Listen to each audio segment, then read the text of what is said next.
King James Bible, the Book of Job, Chapter 10. My soul is weary of my life. I will leave my complaint upon myself. I will speak in the bitterness of my soul. I will say unto God, do not condemn me. Shew me wherefore thou contendest with me. Is it good unto thee that thou shouldest oppress, and that thou shouldest despise the work of thine hands, and shine upon the counsel of the wicked? Hast thou eyes of flesh, or seest thou as man seeth? Are thy days as thy days of man? Are thy years as man's days? That thou inquirest after mine iniquity, and searchest after my sin. Thou knowest that I am not wicked, and there is none that can deliver out of thine hand. Thine hands have made me and fashioned me together round about, yet thou dost destroy me. Remember, I beseech thee, that thou hast made me as the clay, and wilt thou bring me into the dust again? Hast thou not poured me out as milk, and curdled me like cheese? Thou hast clothed me with the skin of flesh, and hast fenced me with bones and sinews. Thou hast granted me life and favor, and thy visitation hath preserved my spirit. And these things hast thou hid in thine heart. I know that this is with thee. If I sin, then thou markest me, and thou wilt not acquit me of mine iniquity. If I be wicked, woe unto me, and if I be righteous, yet will I not lift up my head. I am full of confusions. Therefore see thou mine affliction, for it increaseth. Thou huntest me as a fierce lion, and again thou shewest thyself marvellous upon me. Thou renewest thy witnesses against me, and increase thine indignation upon me. Changes and war are against me. Wherefore then thou hast brought me forth out of the womb? O that I had given up the ghost, and no eye had seen me. I should have been as though I had not been. I should not have been carried from the womb to the grave. Are not my days few? Cease then, and let me alone, that I may take comfort a little. Before I go whence I shall not return, even to the land of darkness and the shadow of death. A land of darkness, as darkness itself, and of the shadow of death, without any order, and where the light is as darkness. Chapter 11. Then answered Zophar the Naamathite, and said, Should not the multitude of words be answered, and should not a man full of talk be justified? Should thy lies make men hold their peace, and when thou mockest, shall no man make thee ashamed? For thou hast said, My doctrine is pure, and I am clean in thine eyes. But oh, that God would speak and open his lips against thee, and that he would shew thee the secrets of wisdom, and they are double to that which is. Know therefore that God exacteth of thee less than thine iniquity deserveth. Canst thou by searching find out God? Canst thou find out the Almighty unto perfection? It is as high as heaven. What canst thou do? Deeper than hell, what canst thou know? The measure therefore is longer than the earth, and broader than the sea. If he cut off and shut up or gather together, then who can hinder him? For he knoweth vain men. He seeth wickedness also. He will not then consider it. For vain men would be wise, though man be born like a wild ass's colt. If thou prepare thine heart, and stretch out thine hand toward him. If iniquity be in thine hand, put it far away, and let not wickedness dwell in thy tabernacles. For then shalt thou lift up thy face without spot. Yea, thou shalt be steadfast, and shalt not fear, because thou shalt forget thy misery, and remember it as waters that pass away. And thine age shall be clearer than the noonday. Then thou shalt shine forth, thou shalt be as the morning, and thou shalt be secure, because there is hope. Yea, thou shalt dig about thee, and thou shalt take thy rest in safety. Also thou shalt lie down, and none shall make thee afraid. Yea, many shall make suit unto thee. But the eyes of the wicked shall fail, and they shall not escape, and their hope shall be as the giving up of the ghost. Chapter 12. And Job answered and said, No doubt, but ye are the people, and wisdom shall die with you. But I have understanding as well as you. I am not inferior to you. Yea, who knoweth such things as these? I am as one mocked of his neighbor, who calleth upon God, and he answereth him. The just upright man is laughed to scorn. He that is ready to slip with his feet is as a lamp despised as the thought of him that is at ease. The tabernacles of robbers prosper, and they provoke God are secure, into whose hand God bringeth abundantly. But ask out now the beasts, and they shall teach thee, and the fowls of the air, and they shall tell thee. Or speak to the earth, and it shall teach thee, and the fishes of the sea shall declare unto thee.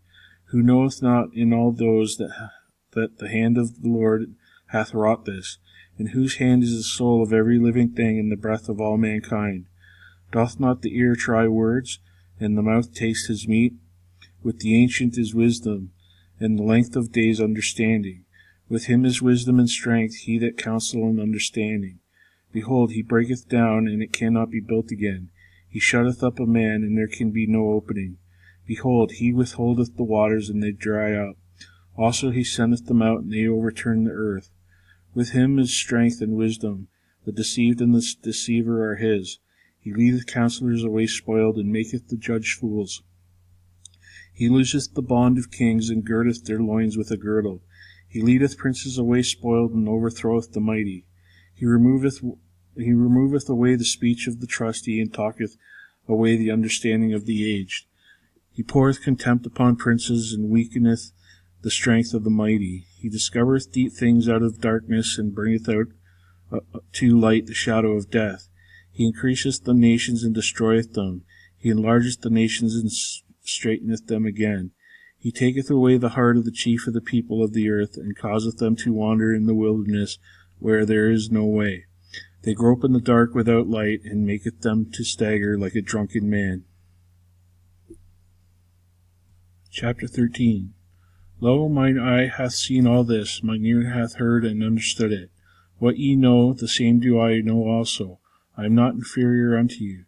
Surely I would speak to the Almighty, and I would desire to reason with God. But ye are forgers of lies. Ye are all physicians of no value. O that ye would altogether hold your peace, and it should be your wisdom. Hear now my reasoning, and hearken the pleading of my lips. Will ye speak wickedly for God, and talk deceitfully for him? Will ye accept his person? Will ye contend for God? Is it good that he should search you out?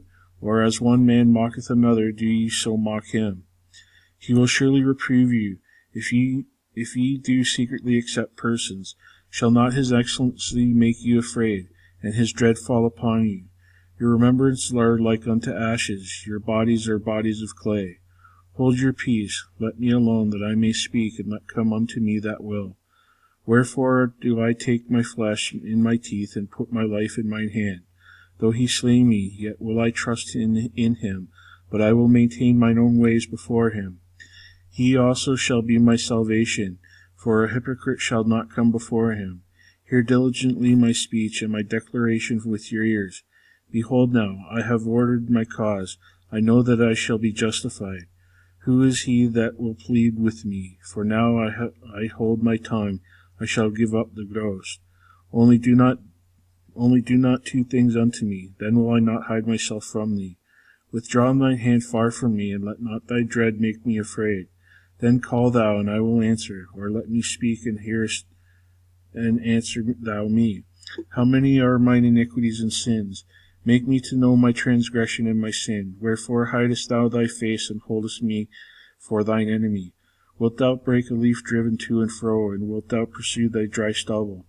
For thou writest bitter things against me, and makest me to possess the iniquities of my youth. Thou puttest my feet also in the stocks, and lookest narrowly unto all my paths. Thou settest a print upon the heels of my feet, and he as a rotten thing consumeth as a garment that is a moth eaten. Chapter 14. Man that is born of a woman is of few days, and full of trouble. He cometh forth like a flower, and is cut down. He fleeth also as a shadow, and continueth not. And doth thou open thine eyes upon such a one, and bringest me into judgment with thee? Who can bring a clean thing out of an unclean? Not one. Seeing his days are determined, the number of his months are with thee. Thou hast appointed his bounds that he cannot pass. Turn from him that he may rest, till he shall accomplish as a hireling his day. For there is hope of a tree, if it be cut down, that it will sprout again, and that the tender branch thereof will not cease. Though the root thereof wax old in the earth, and the stalk thereof die in the ground, yet through the scent of water it will bud, and bring forth boughs like a plant. But man dieth and wasteth away, yea, man giveth up the ghost, and where is he? All the waters fail from the sea, and the flood decrieth and drieth up. So man lieth down and riseth not, till the heavens be no more. They shall not wake, nor be raised out of their sleep. O that thou wouldest hide me in the grave, that thou wouldest keep me secret, until thy wrath be past, that thou wouldest appoint me a set time, and remember me. If a man die, shall he live again? All the days of my appointed time will I wait, till my change come. Thou shalt call, and I will answer thee. Thou wilt have a desire to work of thine hands. For now the numbers my steps. Dost thou not watch over my sin? My transgression is sealed up in a bag, and thou sewest up mine iniquity. And surely the mountains falling cometh to naught, and the rock is removed out of his place. The waters wear the stones, thou washest away the things which grow out of the dust of the earth, and thou destroyest the hope of man. Thou prevailest forever against him, and he passeth. Thou changest his countenance, and sendest him away.